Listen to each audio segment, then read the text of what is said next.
minhas lágrimas serão para regar sementes da fé.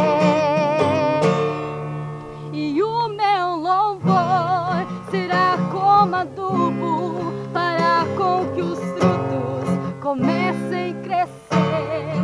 E as minhas lágrimas serão para regar sementes da fé. Se tentaram apagar tudo aquilo que Deus prometeu, e feridas se formaram sobre ti, saiba que Deus de ti não esqueceu. Ele atende o seu pedido. Você plantou e novo tempo a ti chegou. Você plantou e o novo tempo a ti chegou. Pode adorar e exaltar ao Rei dos Reis, porque hoje Ele traz a você. Traz a cura, traz avivamento, traz solução.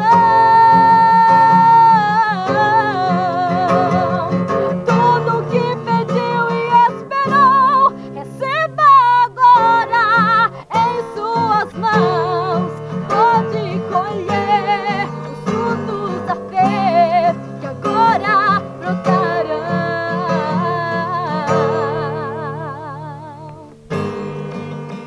aleluia, glória a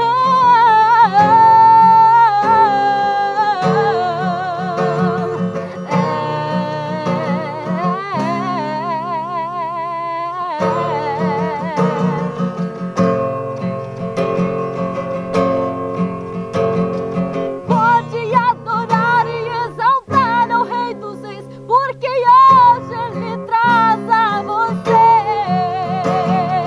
Traz a cura, traz avivamento, traz solução.